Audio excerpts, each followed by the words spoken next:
আলহামদুলিল্লাহ, মহান রবের দরবারে লাখো কোটি শুকর ও সুজুদ, যিনি আমাকে এবং আপনাদেরকে দুনিয়ার সমস্ত ফিতনা ফাসাদ থেকে বিরত রেখে, দুনিয়ার সমস্ত ব্যস্ততা থেকে বিরত রেখে, সুস্থ রেখে সপ্তাহের শ্রেষ্ঠ দিন জুমার দিন মসজিদে আসার এবং বসার তৌফিক দিয়েছেন। এই জন্য শুকরিয়া আদায় করি আলহামদুলিল্লাহ। আপনারা মনে খুশি নয়, এই জন্য আলহামদুলিল্লাহ আওয়াজ খুব আসতে বললেন। আরে ভাই, সুস্থতার নিয়ামত যে কত বড় নিয়ামত, এটা আপনি যতক্ষণ পর্যন্ত অসুস্থ হবেন ততক্ষণ হয়তো বুঝবেন না। আপনি হসপিটালে বেড়ে গিয়ে দেখেন কত হাজারি, কত নড়ানোড়া, হ্যাঁ, তখন বুঝে আসবে যে আসলে সুস্থতা কি জিনিস। এই জন্য রাসূল করিম সাল্লাল্লাহু আলাইহি ওয়াসাল্লাম বলেছে, পাঁচটা জিনিস আসার পূর্বে পাঁচটা জিনিসকে কদর করো, মূল্যায়ন করো। তার মধ্যে একটা হলো অসুস্থতা আসার আগে সুস্থতাকে মূল্যায়ন করো। এই জন্য আল্লাহ আমাদেরকে সুস্থ রেখেছেন এবং মসজিদে আসার তৌফিক দিয়েছেন। অনেক মানুষ সুস্থ আছে কিন্তু মসজিদে আসার তৌফিক তার হয় নাই, হবেও না। এজন্য আল্লাহ আমাদেরকে ভালোবাসেন বলেই আমাদেরকে নেক কাজ করার তৌফিক দিয়েছেন। এজন্য আরেকবার শুকরিয়া আদায় করি আলহামদুলিল্লাহ। সম্মানিত মুসল্লিয়ানে কেরাম, আমাদের গত জুমায় আলোচনা ছিল প্রকৃত মুমিন কারা, মুমিনের পরিচয় আমরা জেনেছিলাম যে প্রকৃত মুমিন কারা। তো সেই আলোচনা আমরা শেষ করতে পারি না, এই সময় শেষ হয়ে গিয়েছিল। আজকে বাকিটুকু শেষ করবো ইনশাআল্লাহ। যতটুকু সম্ভব কোরআন ও হাদিস থেকে বলার চেষ্টা করবো। মা তাওফীক ইল্লা বিল্লাহ। সম্মানিত মুসল্লিয়ানে কেরাম, আমরা গত জুমা আলোচনা করেছিলাম যে প্রকৃত মুমিন কারা। আল্লাহ পাক রব্বুল আলামিন পবিত্র কোরআন কারীমে অনেকগুলো প্রকৃত মুমিনের গুণ বলেছে। তার মধ্যে আল্লাহ পাক রব্বুল আলামিন সূরাতুল আনফালের ভিতরে বলেছিলেন, ইন্নামাল মুমিনুনা আল্লাযীনা ইযা যুকিরাল্লাহু ওয়াজিলাত কুলুবুহুম। প্রকৃত মুমিন তো তারাই, প্রকৃত মুমিন তো তারাই যাদের সামনে যখন আল্লাহর নাম নেওয়া হয়, আল্লাহর নাম স্মরণ করা হয়, তখন তাদের ভয়ে, তাদের দিল ভয়ে প্রকম্পিত হয়। এর অর্থ হলো, ধরেন একজন মানুষ কোনো পাপাচার করতে গেছে, কোনো গুনার কাজ করতে গেছে, কোনো অপকর্ম করতে গেছে, তখন তার হঠাৎ স্মরণ আসলো যে আল্লাহ তো দেখতেছে, দুনিয়ার কেউ না দেখুক আমি যে গুনাহের কাজটা করতেছি, দুনিয়ার কেউ দেখতেছে না, কিন্তু আল্লাহ তো একজন আছে, তিনি দেখতেছে। এই যে আল্লাহ কথা তার স্মরণ হয়ে গেছে, স্মরণ হয়ে সে ভয়ে, তার আযাবের ভয়ে সে ওই গুনাহ থেকে ফিরে আসলো, গুনাহটা করলো না। এটাকে বলে তার ভয়ে, তার আল্লাহর নাম স্মরণ হওয়ার সাথে সাথে তার ভয়ে, তার আযাবের ভয়ে তার দিল প্রকম্পিত হয়ে গেল এবং গুনাহের কাছ থেকে যে সরে আসলো। এটা হলো প্রকৃত মুমিনের একটা গুণ। দ্বিতীয় নাম্বার গুণগত আয়াত আল্লাহ তাআলা বলেন, ওয়া ইযা তুলিয়াত আলাইহিম আয়াতুহু যাদাতহুম ঈমানা ওয়া আলা রাব্বিহিম ইয়াতাওয়াক্কালুন। যখন তাদের সামনে আল্লাহ তাআলার আয়াতসমূহ তেলাওয়াত করা হয়, অর্থাৎ কোরআন কারীম তেলাওয়াত করা হয়, তখন তাদের ঈমান বৃদ্ধি পায়, তখন তাদের ঈমান বৃদ্ধি পেতে থাকে। এরপরে আল্লাহ পাক রব্বুল আলামিন আরেকটা 3 নাম্বার গুণ বলতেছে, ওয়া আলা রাব্বিহিম ইয়াতাওয়াক্কালুন। তারা যে কোনো সমস্যার মধ্যে পড়ুক না কেন, যে কোনো বিপদের মধ্যে পড়ুক না কেন, তারা একমাত্র ভরসা কার উপর করে? আল্লাহর উপর ভরসা করে। আমার সমস্যা সমাধান করার মালিক একমাত্র আল্লাহ। আমি বিপদে পড়েছি, বিপদের সমাধান করবে কে? আল্লাহ। আমি অসুস্থ হয়েছি, সুস্থতা দান করবে কে? আল্লাহ। আমার রিজিকের প্রয়োজন, রিজিক ব্যবস্থা করবে কে? আল্লাহ। সব কাজে, তার সব কাজে সে একমাত্র ভরসা করে কার উপর? আল্লাহ তাআলার উপর। এই 3টা গুণ। 4 নাম্বার গুণ বলতেছে, আল্লাযীনা ইউকিমুনাস সালাত। তারা নামাজ কায়েম করে। তারা কি কায়েম করে? নামাজ কায়েম করে। প্রকৃত মুমিনের 4 নাম্বার গুণ হলো তারা নামাজ কায়েম করে। তারা নামাজ পড়ে, 5 ওয়াক্ত নামাজ যথাযথ সময় আদায় করে। এরপরে 6 নাম্বার গুণ হলো যাকাত আদায় করা। এগুলো আমরা অনেকে পালন করি না। আমার মালের সম্পদের যাকাত এসে পড়ছে, কিন্তু আপনি যাকাত দেই না। কোন রকম কয়েক টাকা দান করে বলে যাকাত দেওয়া হয়ে গেছে, কিন্তু পুঙ্খানু ভাবে আমার সম্পদ হিসাব করে যাকাত আদায় দেই না। যদি পুঙ্খানু সম্পদ হিসাব করে যাকাত আদায় দিত, তাহলে এই দেশে কখনো কোনো গরিব থাকতো না, কোনো গরিব থাকতো না, কোনো অভাবী লোক থাকতো না। আর যাকাতের বিধান এই জন্য চালু করা হয়েছে যাতে দেশে কোনো মানুষ অভাবী না হয়, সবাই যাতে সমানভাবে চলতে পারে। শুধু আপনি মনে করেন এই ধন সম্পদ আপনারই হক, না, আপনার সম্পদের মধ্যে গরিবের হক রয়েছে। আমার কথা না, আল্লাহ পাক রব্বুল আলামিন পবিত্র কোরআনে বলেছেন, ওয়াল্লাযীনা কাফারু হাক্কুল মালুম। হ্যাঁ, ধনীদের সম্পদের মধ্যে গরিবদের হক রয়েছে, অধিকার রয়েছে। তাহলে জন্য যাকাত আদায় করা এটা 4 নাম্বার গুণ। 5 নাম্বার গুণ, কয় নাম্বার গুণ? 5 নাম্বার গুণ। 6 নম্বর গুণ। এগুলো বলে আল্লাহ পাক রব্বুল আলামিন বলতেছে লাহুম দারাজাতুন ইনদা রাব্বিহিম, তাদের জন্য রয়েছে তার প্রতিপালকের কাছে উচ্চ মর্যাদা সমূহ, অর্থাৎ জান্নাত সমূহ তাদেরকে দান করা হবে। এই যে গুণগুলো বলেছে, এই গুণগুলো যাদের মধ্যে রয়েছে তাদের জন্য আল্লাহ তাআলার কাছে কি রয়েছে? উচ্চ মর্যাদা সমূহ। এরপরে শুধু তাই নয়, ওয়া মাগফিরাতুন, তাদের জন্য রয়েছে ক্ষমা, তাদের জীবনের সমস্ত গুনাহগুলো মাফ করে দিবে। ওয়া রিজকুন কারীম, শুধু ক্ষমা করবে এইটা নয়, তাদের জন্য সম্মানিত রিজিক ব্যবস্থা করবে। সুবহানাল্লাহ। এরপর আসুন, এগুলো আমরা গত জমা আলোচনা করেছিলাম। এরপরে আমরা হাদিস থেকে আরো কিছু গুণাগুণ বলেছিলাম যে মুমিন, প্রকৃত মুমিন যারা, তারা কখনো কোনো হারাম কাজ করতে পারে না। কি করতে পারে না? হারাম কাজ করতে পারে না। তার মধ্যে আমরা বলেছি, তার মধ্যে একটা হারাম কাজ করে তারা কখনো জিনা করতে পারে না। প্রকৃত মুমিন কখনো জিনা করতে পারে না। জিনা কি কি দ্বারা হয় সেটা আমরা বিস্তারিত আলোচনা করেছি। এরপরে হাদিসে আরেকটা বলা হয়েছে যে প্রকৃত মুমিন কখনো মাদক সেবন করতে পারে না, মদ খেতে পারে না। কি খেতে পারে না? মদ খেতে পারে না, মাদক সেবন করতে পারে না।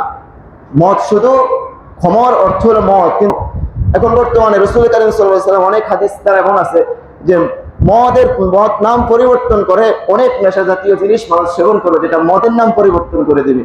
বাস্তবিকতা তাই। রাসূল কারীম সাল্লাল্লাহু আলাইহি ওয়াসাল্লাম ভবিষ্যৎবাণী কি মিথ্যা হয়? তিনি তাই বলছেন, সত্যি কথাই বলে গেছেন। যেমন এখন শুধু মদ খায় না তো, ইয়াবা, ফেন্সিডিল, তারপরে গাঁজা, আরো কত কিছু নাম, আমি নামও জানি না। এগুলো কিন্তু ওই মদের অন্তর্ভুক্ত। ওই মদ খেলে তো মাতাল হয়, এগুলো খেলে মাতাল হয়ে যায়, তার সেন্স থাকে না, ঠিক থাকে না। এগুলো প্রকৃত মুমিন কখনো এগুলো কি করতে পারে না? পান করতে পারে না। তবে আরেকটা প্রকৃত মুমিনের গুণ হলো কখনো সে চুরি করতে পারে না। চুরি কি কি চুরি সেটা আমরা গত জমা আলোচনা করেছিলাম। এরপরে মুমিনের আরেকটা গুণ হলো যে প্রকৃত মুমিন লুটতরাজ এমন ভাবে লুটতরাজ করে, লুট করে যে মুমিন মানে মানুষ তার লুট শুধু দেখা ছাড়া আর কোনো উপায় থাকে না। মনে করেন একজন আপনার সম্পদ ছিনিয়ে নিয়ে যাচ্ছে, লুট করে নিয়ে যাচ্ছে, তার এতই যে প্রভাবশালী, সে এতই ক্ষমতাশীল, আপনি তাকিয়ে দেখা ছাড়া আর কোনো উপায় থাকে না। আপনার অতটুকু শক্তি থাকে না তাকে কিছু বলার বা কিছু করার ক্ষমতা আপনার থাকে না। কিন্তু প্রকৃত মুমিন এটা কখনোই করে না। এই পর্যন্ত আমাদের আলোচনা ছিল। এরপর আসুন, প্রকৃত মুমিনের আরেকটা গুণ হলো সে নিজের জন্য যেটা পছন্দ করে, অন্যের জন্য সেটা পছন্দ করে। অন্যের জন্য সেটা পছন্দ করে, নিজের জন্য যেটা পছন্দ করে অন্যের জন্য সেটা পছন্দ করে। এটা প্রকৃত মুমিনের একটা গুণ। যেমন আনাস রাদিয়াল্লাহু তাআলা আনহু থেকে বর্ণিত, তিনি বলেন যে রাসূল আকরাম সাল্লাল্লাহু আলাইহি ওয়াসাল্লাম ইরশাদ করেছেন, লা ইউমিনু আহাদুকুম, তোমাদের কেউ প্রকৃত মুমিন হতে পারবে না হাত্তা ইউহিব্বা লিআখিহি, যতক্ষণ না সে তার ভাইয়ের জন্য সেটাই পছন্দ করবে, যতক্ষণ না তার অন্য ভাইয়ের জন্য সেটাই পছন্দ করবে, মা ইউহিব্বু লিনাফসিহি, যেটা নিজের জন্য পছন্দ করে। সে নিজের জন্য যেটা পছন্দ করে এটা যতক্ষণ জন্য অন্যের জন্য পছন্দ করবে ততক্ষণ পর্যন্ত সে প্রকৃত মুমিন হতে পারবে না। আজকে তো সমাজে দেখা যায় আমি যেটা ভালো মনে করি, আমার নিজের জন্য যেটা পছন্দ করি সেটা অন্যের পছন্দ করি, সেটা আমি পছন্দ করি না, ঠিক না? এটাই আমাদের সমাজে এটাই দেখা যাচ্ছে এখন, যে আমি একটা জিনিস খেতে পছন্দ করি, খেতে ভালোবাসি, এটা আরেকজন খেতে পছন্দ করে ভালোবাসি, এটা আমি চাই না। আমি একটা জামা পরতে পছন্দ করি, হ্যাঁ, আমার এটা ভালো লাগবে, ভালো মানাবে, এটা আমি ভাবি, কিন্তু অন্যের জন্য এটা করি না। তারপর আরো অনেক, যেমন আমার জন্য এটা কল্যাণকর হবে, ভালোকর হবে এই কাজটা, এটা আমার জন্য আমি করি, কিন্তু আমার অপর ভাইয়ের জন্য যে ভালো হবে, কল্যাণকর হবে, এটা আমি আপনি করি না। আমি আপনি সবসময় চাই তার ক্ষতি। আমি আপনি চাই কি সবসময় অপর মুসলমানের ক্ষতি চাই, অপরের ক্ষতি চাই, কিভাবে তার ক্ষতি করা যায় সেটা চাই। আমি আপনি চাই যে আমার ব্যবসাটা ভালো চলুক, কিন্তু অন্যের ব্যবসাটা যাতে কম চলুক, এটা চাই না? এটা অনেকে চায় যে আমার ব্যবসাটা ভালো চলুক, অন্যের ব্যবসাটা খারাপ চলুক। এই যে নিজের জন্য যেটা পছন্দ করেন অন্যের জন্য আপনি সেটা পছন্দ করেন না। সে তাই নয়, আমার জমিনে ফসল ভালো হোক, অন্য জমিনে ফসল খারাপ হোক, এবং তারটা কিভাবে ক্ষতি করা যায় সেই চিন্তা থাকে। আপনি প্রকৃত মুমিন নয়। হাদিসের ভাষ্যমতে আপনি প্রকৃত মুমিন নয়। প্রকৃত মুমিনের গুণ হলো আমার জমিনে ফসল ভালো হবে, আরেকজনের জন্য দোয়া করব যে তার ফসলও ভালো হোক, তার জমিরও ফসল ভালো হোক। আমার ব্যবসা ভালো চলবে, আরেকজনেরও ব্যবসা ভালো চলুক। কারণ রিজিক তো আপনার থেকে আসে না, রিজিক সরাসরি উপর আল্লাহর থেকে আসে। আপনার বলতে সমস্যা কোথায়? কিন্তু আমি আপনি মেনে নিতে পারি না আমি আপনি কি পারি না, মেনে নিতে পারি না যে আমার ব্যবসা খারাপ চলতেছে, ওরটা ভালো চলতেছে, ওরটা কিভাবে খারাপ নষ্ট করার সেই চিন্তা থাকে, সে পন্থী আঁকতে থাকি। না, এটা করা যাবে না। তাহলে আপনি প্রকৃত মুমিন হতে পারবেন না। প্রকৃত মুমিনের গুণ এটা নয়। প্রকৃত মুমিনের গুণ হলো আমি নিজের জন্য যেটা পছন্দ করব, অন্যের জন্য সেটা পছন্দ করব। আমার ব্যবসা ভালো চলবে, অন্যটা ভালো চলুক। আমার ক্ষেত খামারে ফসল আদি ভালো হবে, অন্যরও ভালো হোক। আমি নিজের জন্য যেটা পছন্দ করব, অন্যের জন্য সেটা পছন্দ করব। এটা হলো প্রকৃত মুমিনের গুণ। এরপর আসুন, প্রকৃত মুমিনের আরেকটা গুণ হলো, প্রকৃত মুমিন কখনোই কারো জান মালের ক্ষতি করতে পারে না। কারো জান মালের ক্ষতি করতে পারে না। তার কাছে অন্যের জান মাল নিরাপদ থাকে, অন্যের জান মাল নিরাপদ থাকে। যেমন হাদিস শরীফে হযরত আবু হুরায়রা রাদিয়াল্লাহু তাআলা আনহু থেকে বর্ণিত, তিনি বলেন যে রাসূল আকরাম সাল্লাল্লাহু আলাইহি ওয়াসাল্লাম ইরশাদ করেছেন, আল মুসলিমু মান সালিমা আল মুসলিমুনা মিন লিসানিহি ওয়া ইয়াদিহি, যে সেই ব্যক্তি প্রকৃত মুসলমান, সেই ব্যক্তি প্রকৃত মুসলমান যার হাত এবং মুখ হইতে, যার জিহ্বা এবং মুখ হইতে, যার জিহ্বা এবং হাত থেকে অপর মুসলমানগণ নিরাপদ থাকে, অপর মুসলমানগণ নিরাপদ থাকে। প্রকৃত মুসলমান সেই যার হাত থেকে, হাত এবং মুখ হইতে অপর মুসলমান নিরাপদ থাকে। এখন আজকাল আমার হাত থেকে কয়জন মুসলমান, আমার মুখ থেকে কয়জন মুসলমান নিরাপদ? বলে হুজুর এখান থেকে কিভাবে নিরাপদ হবে? আপনি তাকে মুখ দিয়ে তার নামে গীবত গাইতেছেন, সে কি আপনার থেকে নিরাপদ? নিরাপদ নয়। আপনি তার সম্মানহানি করতেছেন এই মুখ দিয়ে, তাকে কষ্ট দিচ্ছেন, তাকে গালিগালাজ করতেছেন এই মুখ দিয়ে, তাহলে আপনার জবান থেকে সে নিরাপদ হইল কোত্থেকে? কিন্তু প্রকৃত মুসলমানের গুণ হলো আমার জবান থেকে কোনো মুসলমান কষ্ট পেতে পারে না, আমার জবান থেকে কোনো মুসলমানের হক যেটা গীবত, খাসে খায়েশ, দোষ দুরুটি এগুলো বলতে পারে না। প্রকৃত মুসলমান এগুলো কি করতে পারে না? বলতে পারে না। কিন্তু আজকাল দেখা যায় যখন চায়ের দোকানে আড্ডা দেয়, ইমাম সাহেবেরও ছাড় দেয় না। ইমাম সাহেবের কি দেয় না? ছাড় দেয় না।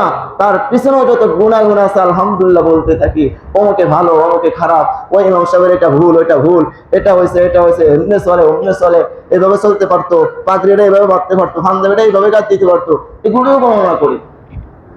ইমাম সাহেবেরও ছাড় দেয় না, সাধারণ মানুষ তো বাদ দিলাম, এমনও লোক আছে তার ঘরের বউকেও ছাড় দেয় না। তার ঘরের বউ দোষটা পর্যন্ত দোকানে বসে বলে। কেমন মানুষ বলে? আপনি প্রকৃত মুসলমান হলে কোত্থেকে?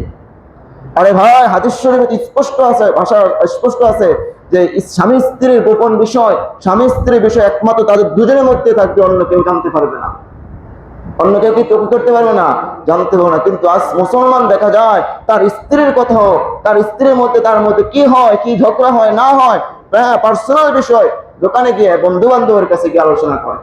না, এগুলো করা যাবে না বাবা, এগুলো করা যাবে না। এগুলো করলে আপনি প্রকৃত মুসলমান নয়। আমার কথা না, হাদিসের কথা।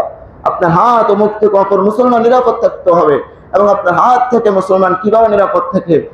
আপনি অন্যায়ভাবে মানুষের গায়ে হাত তুলি না, অন্যায়ভাবে মানুষের হাত তুলি, শুধু তাইলেই তো, হাত তোলাটা বিষয় নয়, অন্যায়ভাবে কারো জমি দখল করি হাতের কলমের সাহায্যে, কারো নামে একটা মিথ্যা মামলা দিয়ে রাখি হাতের কলমের সাহায্যে, এভাবে হাতের মাধ্যমে যেগুলো করা যায় সেগুলো আমরা প্রত্যেকেই করি।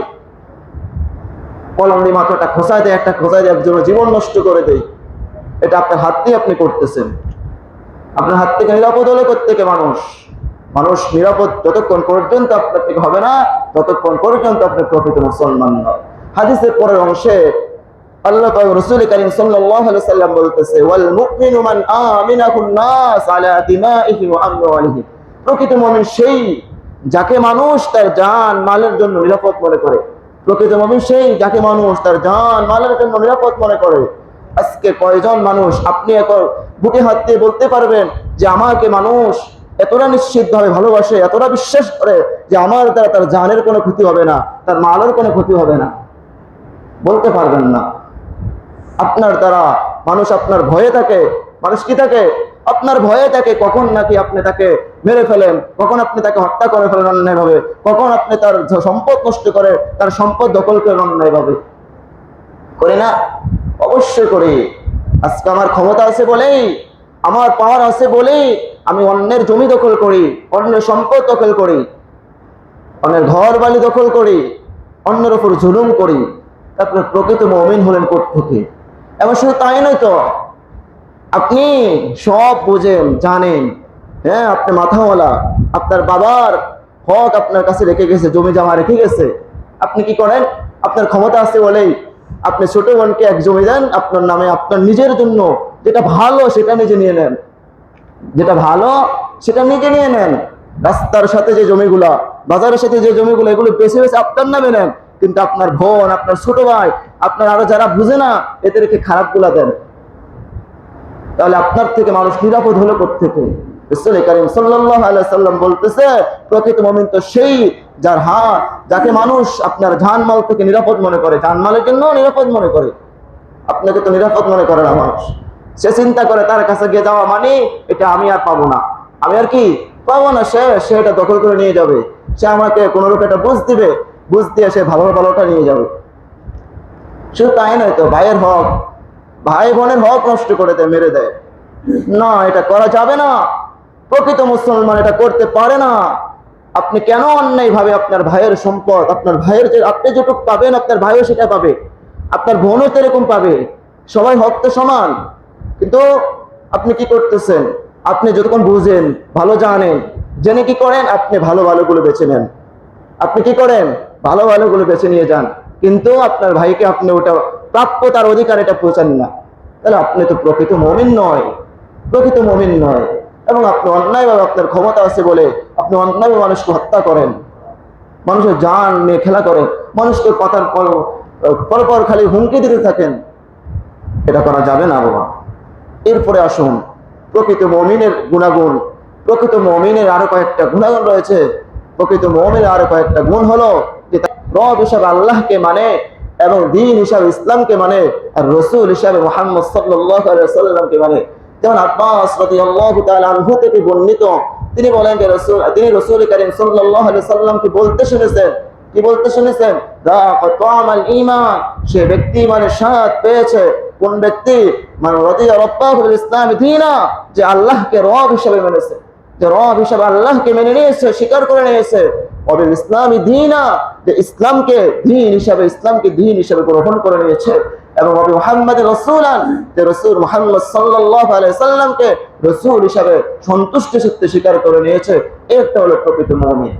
সম্মানিত মুসলিয়ানে কেরাম, এ পর্যন্ত গেল প্রকৃত মুসলমান, প্রকৃত মুমিনের গুণাগুণ। এখন আমরা জানবো যে সফলকাম মুমিন কারা? সফলকাম মুমিন, সফলকাম মুমিন হবে কারা, এবং কারা জান্নাতুল ফেরদাউসের অধিকারী হবে? সফল মুমিনরা, সফল যারা হবে তারা জান্নাতুল ফেরদাউসের অধিকারী হবে। পবিত্র কোরআনুল কারীম আল্লাহ তাআলা বিস্তারিত আলোচনা করেছেন সূরাতুল মুমিনুনের মধ্যে। আল্লাহ পাক রব্বুল আলামিন বলতেছে, ক্বাদ আফলাহাল মুমিনুন, নিশ্চয়ই মুমিনগণ সফল হয়েছে, নিশ্চয় মুমিনগণ সফল হয়েছে। কোন মুমিনরা সফল হয়েছে? আল্লাহ তাআলা পরিচয় দিতেছে, আল্লাযীনা হুম ফি সালাতিহিম খাশিউন, আল্লাযীনা হুম ফি সালাতিহিম খাশিউন, যারা তাদের নামাজে বিনয় হয়। অর্থাৎ এর অর্থ হলো যে যারা নামাজ এমন ভাবে পড়ে, আল্লাহর সামনে এমন ভাবে হাজির হয়, তারা ভীত সন্তুষ্ট হয়ে থাকে, প্রতিপালকের ভীত সন্তুষ্ট হয়ে দাঁড়ায়। অর্থাৎ নামাজে দাঁড়িয়ে কেরাতগুলো ঠিক মতো পড়ে এবং রুকু সিজদাগুলো ঠিক মতো করে, খুব ধীর স্থির ভাবে নামাজগুলো আদায় করে। আজকে তো আমরা নামাজ পড়ি কোন রকম কাকে ঠুকর দেয়, এভাবে রুকু দেয়, ঠুকর দিয়ে সেজদা দেয়, সেজদার মাঝখানে বসি না, রুকুর মাঝখানে বসি না, ঠিক না? এই নামাজ না। নামাজ হলো ধীর স্থির ভাবে পড়তে হবে। আপনি কি জানেন রুকু থেকে দাঁড়িয়ে দেরি করা ওয়াজিব? এটা জানেন না। কিন্তু আমরা অন্য ভুল করলে, যেটা ভুল করলে আমরা সহজতা দেয়, কিন্তু এই ভুল করলে তো সহজতা না দিলে নামাজ হবে না। কিন্তু আপনি তো এটা করেন, রুকু থেকে দাঁড়ান না, দেরি করেন না। রুকু থেকে দেরি করা ওয়াজিব, রুকু থেকে দাঁড়িয়ে দেরি করা ওয়াজিব, কিন্তু এটা কয়জনে করেন? অনেকেই রুকু থেকে উঠে আবার সিজদায় চলে যায়, কিন্তু এই যে দাঁড়াইলেন না, এটা তো ভুল। এটা না করলে, এটা ভুল করলে আপনি সহজতা দিতে হবে, আর সহজতা না দিলে নামাজ হবে না। এটা জানেন না। এরপরে দুই সিজদার মাঝখানে বসা ওয়াজিব, কয়জনে বসেন? সিজদা একটা দেন, পরপর আরেকটা দেওয়ার জন্য ব্যাধিস হয়ে যান। কিন্তু এটা না দিলে তো ওয়াজিব তরক হলো, ওয়াজিব তরক না, ওয়াজিব তরক হলে সহজতা দিতে হবে, সহজতা নামাজ হবে না। কিন্তু কয়জনে করেন এটা? কয়জনে দুই সিজদার মাঝখানে বসেন? এই দুই জায়গায় দুটা দোয়া আছে, দোয়া না পড়লে সমস্যা নেই, কিন্তু আপনাকে দেরি করতে হবে, দেরি করা ওয়াজিব। রুকু থেকে দাঁড়ায়া পড়তে হবে হামদান কাসীরান তাইয়্যিবান মুবারাকান ফি, সিজদা থেকে বসিয়া মাঝখানে, দুই সিজদার মাঝখানে বসতে হবে আল্লাহুম্মা গফিরলি ওয়ারহামনি ওয়াআফিনি ওয়াহদিনি ওয়ারযুকনি। আপনি দোয়া না করলে সমস্যা না, কিন্তু আপনাকে দেরি করা ওয়াজিব। দোয়া করা সুন্নাত, এটা মুস্তাহাব বিষয়, কিন্তু আপনাকে কি করতে হবে? দেরি করতে হবে, দেরি করা ওয়াজিব। কয়জন দেরি করে? এজন্য প্রকৃত সফল মুমিনদের একটা গুণ হলো যে তারা বিনীতভাবে নামাজে দাঁড়ায়, অর্থাৎ খুব ধীর স্থির ভাবে সুন্দরভাবে নামাজটা আদায় করে, এমন ভাবে দাঁড়ায় যে আল্লাহকে ভয় করে। হ্যাঁ, রাসূল সাল্লাল্লাহু আলাইহি সাল্লাম বলতেছে, তোমার নামাজ এমন ভাবে পড়বে মনে করবে যে আল্লাহ তোমাদেরকে দেখতেছে। যদি এটা না মনে করবে তুমি আল্লাহকে দেখতেছো, আর যদি এটা তোমার না হয় মনে করবে আল্লাহ আমাকে দেখতেছে। কে দেখতেছে? আল্লাহ আমাকে দেখতেছে। মনে করেন দুনিয়ার কোন রাজা বাদশার কাছে যদি আপনি দাঁড়ান, তখন সে যদি আপনাকে দেখতেছে, তার সামনে আপনি কোনো অন্যায় করবেন না। যদি আপনি এটা মনে করেন যে আল্লাহ আমাকে দেখতেছে, তার সামনে আমি দাঁড়াইছি, তাহলে আমি কিভাবে অন্যায় করবো, কিভাবে এদিক সেদিক তাকাবো? হ্যাঁ, তার সামনে খুব সুন্দরভাবে ভদ্রভাবে দাঁড়াবেন, ঠিক না? দুনিয়ারটা যদি তার সামনে ভদ্রভাবে সুন্দরভাবে দাঁড়াতে পারেন, তাহলে যিনি বাদশাহ, যিনি সমস্ত বিশ্ব জগতের প্রতিপালক, তার সামনে আপনি কিভাবে দাঁড়াবেন? তার সামনেও আপনাকে সেইভাবেই দাঁড়াইতে হবে। যেন নামাজ কি করবো? ধীরে স্থিরে করবো তো ইনশাআল্লাহ। আল্লাহ তাআলা সবাইকে তৌফিক দান করুন। এরপরে সফল মুমিনদের আরেকটা গুণ হলো ওয়াল্লাযীনা হুম আনিল লাগwi মুরিদুন, যারা বেহুদা কাজ এবং অনর্থক কথাবার্তা থেকে বিরত থাকে। সফল মুমিনদের আরেকটা গুণ হলো কি? যারা বেহুদা কাজ এবং অনর্থক কথাবার্তা থেকে বিরত থাকে।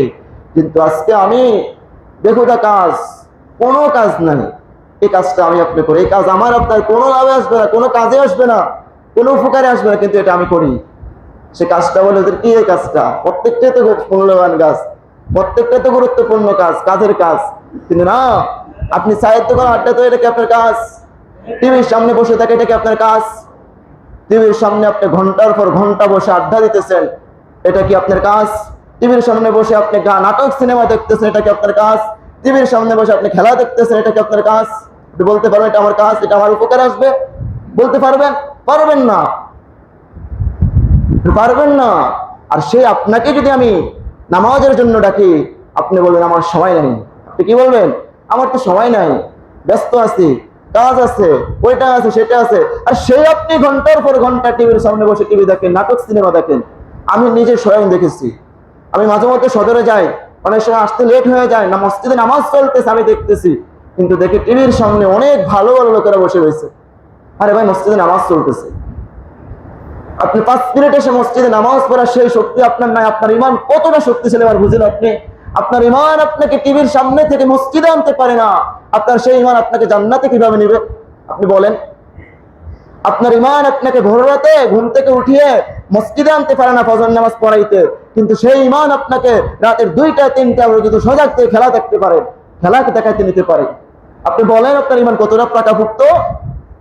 আপনি খেলা দেখার জন্য 1টা পর্যন্ত সজাগ থাকতে পারেন, আপনি সারা রাত ঘুমিয়ে এশার নামাজ পড়ে ঘুমিয়ে ফজর নামাজটা উঠে পড়তে পারেন না। 15 মিনিট সময় লাগবে মাত্র ফজর নামাজ পড়তে, কিন্তু সেটা আপনি পারেন না। আপনি সারা রাত জাগ্রত থেকে খেলা দেখে পড়াতেন, সারাদিন ঘুমান। আপনার ইমান কতটা পাকাপুক্ত একটু নিজেকে প্রশ্ন করেন। আমি যে গুণাগুণগুলো পড়েছি আয়াত দ্বারা, হাদিস দ্বারা, এগুলো দেখেন আপনার ভিতরে আছে কিনা। এই পাকাপুক্ত ইমান কখনোই আপনাকে খেলার সামনে নিবে না, আপনাকে চায়ের দোকানে আড্ডা দিবে না। যে নামাজের সময় হয়েছে, যখন মুয়াজ্জিন আল্লাহু আকবার বলে ডাক দিবে, হাইয়া আলাল ফালাহ বলবে, এটা তো মুয়াজ্জিনের ডাক নয়, এটা তো স্বয়ং আল্লাহ তাআলার ডাক। আল্লাহ আমাকে ডাকতেছে, আসো কল্যাণের দিকে এসো, হাইয়া আলাস সালাহ, আসো নামাজের দিকে এসো।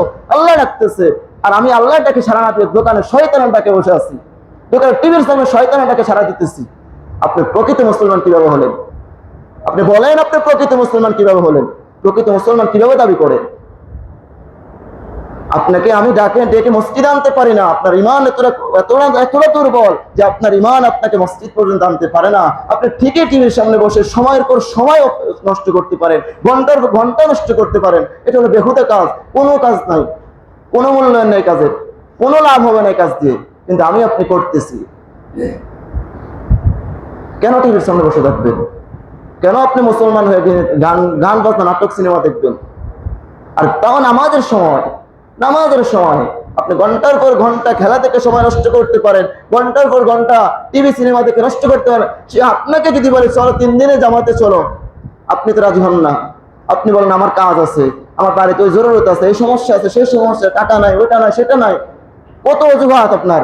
কিন্তু আপনি তো ঠিকই ঘন্টার পর ঘন্টা টিভির সামনে বসে থাকেন, টিভি ঠিকই টিভি খেলা ঘন্টা ঘন্টা খেলতে পারেন, খেলাধুলা দেখতে পারেন, কিন্তু আপনি জামাতের কথা বলেছে, যখন আপনাকে বলে চলো তাও 3 দিনে জামাতে চলে, সেটা আপনি পারেন না, তখন আপনার সময় হয় না, কারণ দিনের কাজ আপনার দিলের ভেতরে ঢুকবে না, ভালো কাজ আপনার ভালো লাগবে না। ওই যে আপনি শয়তানের বন্ধু বানাইছেন, শয়তানকে বন্ধু বানাইছেন, আল্লাহকে তো বন্ধু বানাবেন না। এজন্য ভাই ও দুস্থ বুজুর্গ, আমার বৃদ্ধ বাবাজিরা, যুবক ভাইয়েরা, দিল থেকে মোহাব্বত করে বলি, হাতে পায়ে হাতে হাত রেখে বলি, রে বাবা, এভাবে সময় নষ্ট করে জান্নাতে যেতে পারবা না। টিভির সামনে সিনেমা দেখে, টিভির সামনে নাটক সিনেমা দেখে, গান শুনে এই যে নামাজ পড়ো না, তোমাকে জান্নাতে নিতে পারবে না, এগুলো তোমাকে জাহান্নামের ঠিকানা। তুমি অপেক্ষা করো, তোমার মৃত্যু হবে, মৃত্যু হওয়ার সাথে সাথে তোমার জাহান্নাম তোমার জন্য অপেক্ষা করতেছে, অপেক্ষা করতেছে, তুমি অপেক্ষা করো। এই জন্য এগুলো পরিত্যাগ করো, এগুলো পরিত্যাগ করো আজ থেকে। যে আজান হবে, আজকে শুক্রবার, কত মুসল্লি, কিন্তু প্রত্যেক নামাজে এত মুসল্লি আমি দেখি না, কিন্তু ঠিকই আমি যখন দেখি, আমি যখন এখানে যাই, টিভির সামনে যাই, দোকানের সামনে যাই, দেখি ঠিকই প্রত্যেকটা দোকানে টিভির সামনে লোক বসে আছে। আর দোকানদাররা কেমন, আপনি দেখছেন আজান দিছে মসজিদে, আপনি কেন টিভিটা তখন অন করছেন? আপনি টিভিটা তখন বন্ধ রাখতে পারেন নাই? আপনার কি ব্যবসায় এতটাই ক্ষতি হয়ে যেত যে আপনি তখন টিভি বন্ধ করলে মানুষ চলে আসবে মসজিদে? এর দায়ভার আপনাকেও দিতে হবে। আপনি টিভি চালু করে, টিভি অন করে এই মানুষগুলিকে আটকিয়ে রেখেছেন, এরা যেরকম গুনার ভাগ হয়েছে, আপনি গুনার ভাগ নিতে হবে। লিখে রাখেন, লিখে রাখেন, এর দায়ভার আপনাকেও নিতে হবে। আপনি কেন নামাজের সময় টিভি চালু রাখছেন? আপনি নামাজের সময় টিভি বন্ধ করে বলতে, মসজিদে যান, আমার তো করার কোনো বেচা কিনা হবে না, আপনি টিভি বন্ধ করে দিতেন। বন্ধ করলেন না কেন? আপনি তো তাকে খারাপ কাজের জন্য, গুনার কাজের জন্য সহযোগিতা করেছেন। সহযোগিতা করার যে গুনাহ, অন্যায় কাজ করলে যে গুনাহ, আর অন্যায় কাজে সহযোগিতা করলে একই গুনাহ, কে একই গুনাহ। এজন্য দোকানদার ভাই ও বাবাদের কাছে আমার অনুরোধ থাকবে, যখন আজান হয়ে যাবে তখন আপনি আপনার দোকান বন্ধ করেন, আমার না করেন সেটা আমার কোনো দাবি নাই, কিন্তু আপনি টিভি বন্ধ করতে হবে, টিভি বন্ধ করতে হবে, টিভি বন্ধ করে দিবেন। তাহলে দেখবেন ওখানে আর মানুষ থাকতে পারবে না, মানুষকে তাড়িয়ে দিবেন নামাজের সময়, নামাজের সময় আমার দোকানে বসা যাবে না। এতে আপনার সাথে সম্পর্ক নষ্ট হোক না হোক, নষ্ট হোক, তাতে কোনো কিছু আসে না, আপনার সাথে আল্লাহর সম্পর্ক হবে। তাহলে আপনার কি চান? দুনিয়ার মানুষ আপনার সাথে কয়দিন সম্পর্ক রাখবে, কিন্তু আল্লাহর সাথে সম্পর্ক করলে ওই সম্পর্ক আপনাকে জান্নাত পর্যন্ত নিয়ে যাবে। পারবো তো ইনশাআল্লাহ? আল্লাহ তাআলা আমল করার তৌফিক দান করুন। সম্মানিত মুসল্লিয়ানে কেরাম, এরপরে সফল মুমিনদের আরেকটা গুণ হলো ওয়াল্লাযীনা হুম লিয-যাকাতি ফাআইলুন, তারা তাদের সম্পদের যাকাত আদায় করে। আজকে আমরা আমাদের সম্পদের যাকাত, একটু আগে বললাম, পরিপূর্ণভাবে আদায় করি না, পরিপূর্ণভাবে কি করি না? আদায় করি না। কিন্তু সফল মুমিনদের গুণ হলো তারা তাদের সম্পদের যাকাত পুঙ্খানুপুঙ্খানুভাবে আদায় করে।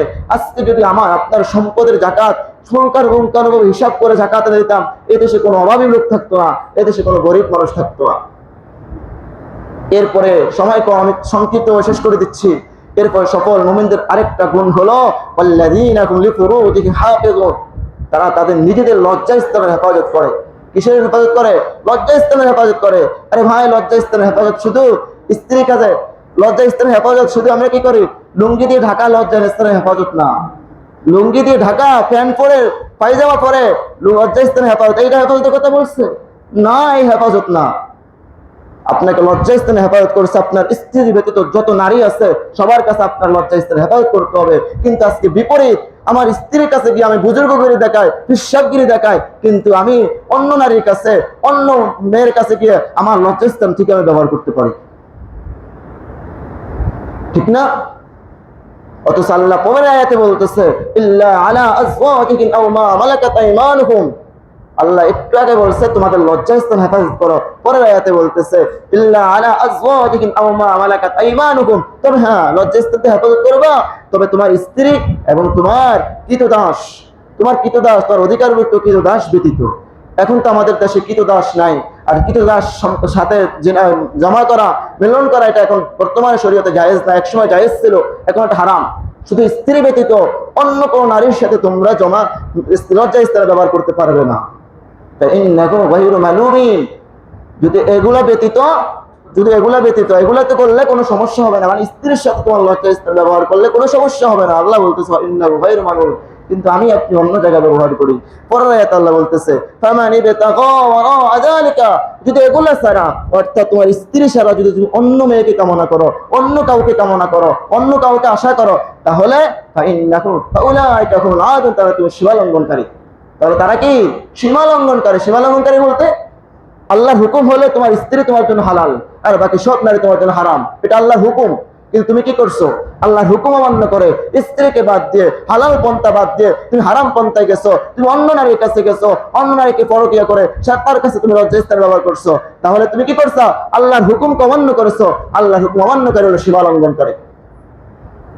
তাহলে আমরা লজ্জাস্থান হেফাজত করবো তো ইনশাআল্লাহ। আজকে এটা মহামারী হিসাবে রূপ ধারণ করছে পরকিয়া, মহামারী হিসাবে পরকিয়া ধারণ করছে। এই জন্য আল্লাহ আমাদেরকে হেফাজত করুন, আমিন। এরপর আসুন, প্রকৃত মুমিনের আরেকটা গুণ হলো, সকল মুমিনদের আরেকটা গুণ হলো ওয়াল্লাযীনা হুম লিআমানাতিহিম ওয়া আহদিহিম রাউন, তারা নিজেদের আমানত সমূহ এবং আজকে কয়জন আমানত হেফাজত করে, কয়জন ওয়াদা রক্ষা করেন? ওয়াল্লাযীনা হুম লিআমানাতিহিম ওয়া আহদিহিম রাউন, যারা নিজেদের আমানত সমূহ এবং ওয়াদা রক্ষায় কি যত্নবান, তারা তাদের আমানতের হেফাজত করে এবং ওয়াদা ভঙ্গ করে না, ওয়াদার খেলাপ করে না, তারা হলো সফল মুমিন। কিন্তু আমি আপনার কাছে যদি কেউ কোনো টাকা পয়সা জমা রাখে বা কোনো কিছু রাখলো না কেন, এটার কয়জনে আপনি পুঙ্খানুপুঙ্খ আমানত রক্ষা করি না তো? তার টাকা কিভাবে মেরে দেওয়া যায় সেই চিন্তা থাকি, তার জমি জমা আপনার কাছে আমানত থেকে গেছে সেটা কিভাবে মেরে দেওয়া যায় সেই চিন্তা রাখি। যেমন ধরেন না, বাপে মারা যাওয়ার আগে যখন মরে গেছে তখন তার সম্পদ আপনি বড় ছেলে আপনার কাছে আমানত, এটা তার আরো যত সন্তান সন্ততি আছে তাদের কাছে পৌঁছে দেওয়া, এটা আপনার আমানত, এটা আপনার দায়িত্ব। কিন্তু আপনি কি করেন?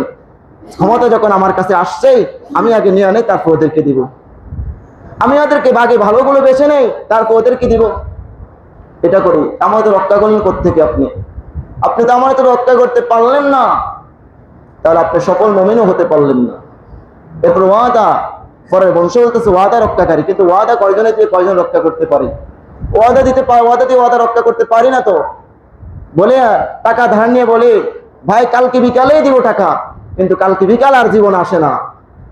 আমার সাথে ঘটেছে এই এলাকায়, কালকে বিকালে এখনো পর্যন্ত আসে নাই। আমি জানি না কিয়ামত পর্যন্ত কালকে বিকাল আসবে কিনা। হুজুর কিছু টাকা ধার দেন, খুব বিপদে পড়েছে হুজুর, খুব বিপদে পড়েছে হুজুর, কালকে বিকালে দেবো ইনশাল্লাহ সাথে বলছে না, এটা তো নাম বলা যাবে না। কিন্তু সেই বিকাল এখন পর্যন্ত আমার কাছে আসে নাই। সেই বিকাল আসবেও না কিয়ামত পর্যন্ত। একজন দুজন, অনেকজন আছে, একজন দুজন না। আল্লাহ তাদেরকে হেফাজত করুন, আমিন। এই ওয়াদা রক্ষা করতে হবে। আপনি তার থেকে কিছু নিছেন, ওয়াদা দিচ্ছেন কালকে দিব বা পরশুদিন দিব, এই যেই ওয়াদা দিবেন সেটা রক্ষা করতে হবে। আর যদি রক্ষা না করতে আপনি সফল মুমিন হতে পারবেন না। এরপর আসুন, সময় শেষ হয়ে যাচ্ছে। এরপরে সফল মুমিনদের আরেকটা গুণ হলো ওয়াল্লাযীনা আলা সালাতিহিম ইউহাফিজুন আলা সালাওয়াতিহিম ইউহাফিজুন, তারা নিজেদের নামাজগুলোকে হেফাজত করে। দেখেন বারবার প্রতিটা আয়াতে নামাজের কথা বলে, কিন্তু আপনি নামাজগুলো হেফাজত করি না। তারা নিজেদের নামাজগুলো হেফাজত করে, 5 ওয়াক্ত নামাজ যথাযথ সময় মতো পড়ে, কিন্তু আপনি নামাজগুলো পড়ি না। নামাজের সময় টিভির সামনে বসে থাকি, নামাজের সময় বাড়িতে আড্ডা দেয়, ঘরে আড্ডা দেয়, ওখানে আড্ডা দেয়, সেখানে আড্ডা দেয়। না ভাই, সফল মুমিন হতে হলে, প্রকৃত মুমিন হতে হলে আপনাকে আমাকে নামাজ পড়তে হবে। এই জন্য আল্লাহ তাআলা আমাদেরকে নামাজ পড়ার তৌফিক দান করুক। এরপরে এই গুণাগুণগুলো আল্লাহ তাআলা বলেন যে সফলতা মুমিন তো এরাই। এরপরে বলতেছে উলাইকা হুমুল ওয়ারিসুন, এরাই অধিকারী হবে। কিসের অধিকারী হবে? জান্নাতের ওয়ারিস হবে, জান্নাতের ওয়ারিস হবে। কোন জান্নাত? শুধু জান্নাত না, জান্নাতুল ফিরদাউসের অধিকারী হবে। আল্লাযীনা ইয়ারিসুনাল ফিরদাউস, এরাই জান্নাতুল ফিরদাউসের অধিকারী হবে। শুধু জান্নাত দিবে না, জান্নাতের মধ্যে সর্বোচ্চ জান্নাত, যেটা সর্বোচ্চ জান্নাত, ওটা আপনাকে দেবে। হুম ফিহা খালিদুন, এবং সেখানে আপনি চিরস্থায়ী থাকবেন। এই গেল সফল মুমিনদের গুণাগুণ এবং প্রকৃত মুমিনদের গুণাগুণ। ছোট্ট একটা আয়াত বলে আমি শেষ করে দিচ্ছি। আমি গত সপ্তাহে আয়াতটা বলেছিলাম যে প্রকৃত মুমিনের একটা গুণ হলো তারা ভালো কাজে আদেশ করে, ইয়া'মুরুনা বিল মারুফি, তারা ভালো কাজের আদেশ করে, অন্যায় কাজে ওয়ায়ানহাউনা আনিল মুনকার, অন্যায় কাজ থেকে নিষেধ করে। কিন্তু আজকে সমাজে আপনি অন্যায় কাজে নিষেধ কখনোই করি না, অন্যায় কাজে কখনো বাধা দেই না। তাহলে আজকে নামাজের সময় টিভি চলতে পারতো না। আমার আপনার ক্ষমতা আছে টিভি বন্ধ করার, আমার আপনার ক্ষমতা আছে যে জুয়ার আড্ডা হয়, মদের আড্ডা হয়, এগুলো বন্ধ করার আমার আপনার ক্ষমতা আছে, কিন্তু আপনি করি না। করলে তো নিজের স্বার্থে লেগে যাবে, আমাকে খারাপ জানবে, আমি তাদের কাছে ছোট হয়ে যাবো, খারাপ হয়ে যাব, এই ভয়ে আপনি কি করি না, তাদেরকে কিছু বলি না। কিন্তু হাদিস শরীফে স্পষ্ট আছে যে তুমি যদি অন্যায় দেখো, এটা যদি তুমি প্রতিহত করার ক্ষমতা রাখে, হাত দিয়ে প্রতিহত করার ক্ষমতা রাখে, তুমি হাত দিয়ে তাকে প্রতিহত করো, অন্যায় প্রতিহত করো। আর যদি হাত দিয়ে না পারো, মুখ দিয়ে যদি সম্ভব হয় মুখ দিয়ে করো। আর যদি মুখ দিয়ে সম্ভব না হয়, ধীরে ধীরে করো, ধীরে ধীরে পরিকল্পনা করো কিভাবে অন্যায় বন্ধ করা যায়, এবং তাকে ধীরে ধীরে ঘৃণা করো। কিন্তু আমি আপনি তো একটাও করি না, যে হুজুর ঘৃণা করতেছি। আর ঘৃণা করলে হবে? আপনার তো হাত দিয়ে প্রতিহত করার ক্ষমতা আছে, আপনি তো হাত দিয়ে অন্যায় প্রতিহত করার প্রতিবাদ করার ক্ষমতা আছে, কিন্তু আপনি দিলে দিলে ক্ষমতা ঘৃণা করলে হবে? হবে না। আরে একটি ঘটনা এরকম আছে, বনী ইসরাঈলের ঘটনা, যে হযরত জিবরাইল আলাইহিস সালামকে আল্লাহ তাআলা হুকুম করেছে একটা জনপদকে, আল্লাহ রাসূল সাল্লাল্লাহু আলাইহি ওয়াসাল্লাম আল্লাহ তাআলা বলেছেন যে জনপদটাকে মানুষ সহ উল্টাই দাও। জিবরাইল আলাইহিস সালাম বলল, আল্লাহ, এই জমিনে একজন আপনার আল্লাহ ওয়ালা আছে, আপনার বন্ধু আছে, যে কখনো নাফরমানি করে না, যে কখনোই আপনার হুকুমগুলো অমান্য করে না। বলে আল্লাহ বলে তাকে সহ জমিনটা উল্টাই দাও। বলে কেন? বলে সে অন্যায় দেখতেছে, এই জনপদের মানুষগুলো অন্যায় করতেছে, পাপাচার করতেছে, আমার নাফরমানি করতেছে, সে কখনোই বাধা দেয় না, সে কখনোই তাদেরকে দাওয়াত দেয় না, তাকে সব উল্টাই দাও। অর্থাৎ এই ঘটনা দ্বারা এটা বোঝা যায় যে অন্যায় কাজ করলে যে পাপ, যে গুনাহ, আপনি অন্যায় থেকে প্রতিবাদ করলেন না, সেম গুনাহ আপনিও পাবেন, সেম গুনাহ আপনিও পাবেন। এই জন্য ভাই দোস্ত বুজুর্গ, আপনাদের কাছে আমার অনুরোধ থাকবে, আপনাদের কাছে অনুরোধ থাকবে, আপনারাই পারবেন, এটা আপনাদের দ্বারাই সম্ভব। বর্তমান দেশে প্রশাসন, আইন ব্যবস্থা একটু দুর্বল, সমস্যা। কারণ প্রশাসনকে যখন আপনি টাকা ধরাই দেবেন, সে সব কিছু 7 গুণ মাফ হয়ে যায়। যেমন কয়েকদিন আগে দেখলাম এক মাদক সেবনকারীর ধরলো, ধরার পরে যখন এলাকার মানুষ মার দিতেছে আর বলতে তোকে পুলিশে ধরাই দেবো, সে হাতে ভাইতে বলছে আমাকে পুলিশের কাছে নিয়ে দাও, তোমরা আমার মায়ের আমাকে পুলিশের কাছে নিয়ে দাও। এর মানে কি বোঝেন? যে আমাকে পুলিশের কাছে নিয়ে দিলে আমি বেঁচে আসতে পারবো। তাদের কাছে একটা কন্ট্যাক্ট থাকে, যারা মাদক সেবনকারী, মাদক ব্যবসায়ী, যারা এই যে গাঁজা গুজা খায়, জুয়া খেলে, এদের সাথে পুলিশের সাথে একটা কন্ট্যাক্ট আছে, চুক্তি আছে, যে তোমাদেরকে টাকা দেবো, তোমরা কোনো কথা বলবা না। নাহলে কোনোদিনে কেন পুলিশ আসতে দেখছেন? কোনোদিন আসতে দেখছেন? হামলা দিতে আসতে দেখছেন? দেখেন নাই। কারণ এদের সাথে কন্ট্যাক্ট আছে, চুক্তি আছে। এই জন্য পারবেন না, আইন দিয়ে আপনি পারবেন না, প্রশাসন দিয়ে পারবেন না। বর্তমান অনেক এলাকায় এলাকার যুবকরা, এলাকার মুরব্বীরা প্রতিহত করতেছে, তারাই পদক্ষেপ নিয়েছে, তারাই মাদক সেবন এবং এই জুয়ারিদেরকে বন্ধ করার পদক্ষেপ নিয়েছে। এবং অনেক এলাকা আলহামদুলিল্লাহ মাদক বন্ধ হয়ে গেছে, জুয়া খেলা বন্ধ হয়ে গেছে। আপনারাও কয়েকজন মিলে এরকম গ্রুপ তৈরি করেন যে এই এলাকায় কোন আজ থেকে মাদক সেবন চলবে না, এই এলাকায় আজ থেকে কোনো জুয়ারে চলবে না, যে জুয়া করবে তাকে আমরা নিজেরাই উত্তম পন্থা দিব। তাহলে দেখবেন এই এলাকায় কারো সাহস হবে না, কারো বাপের বেটের সাহস হবে না জুয়া খেলার, কারো বাপের বেটের সাহস হবে না মাদক সেবন করার। পারবেন তো ইনশাআল্লাহ? এই জন্য অগ্রভাগে থাকতে হবে আমার যুবক ভাইদেরকে। এরপর আমার মুরব্বীর ভাবাজেও থাকবেন, যদি থাকেন, যদি এরকম একটা স্টোরি করতে পারেন, ইনশাআল্লাহ আশা করা যায়, ইনশাআল্লাহ আশা করা যায় এই এলাকার থেকে মাদক সেবনকারী দূর হয়ে যাবে, জুয়ারি দূর হয়ে যাবে। এটা আপনাদের কাছে আমার জোর আবদার। আপনি অন্যায় করলে, অন্যায় প্রতিবাদ না করলে আপনিও সেই অন্যায়ের গুণের, যে অন্যায়ের ভাগ আপনিও নিতে হবে। দেখেন কি করবেন, প্রতিবাদ করবেন কি করবেন না, সেটা আপনার সিদ্ধান্ত, আমার বলে দেওয়ার দায়িত্ব আমি বলে দিয়েছি। পারবেন তো ইনশাআল্লাহ? ইনশাআল্লাহ পারবেন তো পদক্ষেপ নিতে?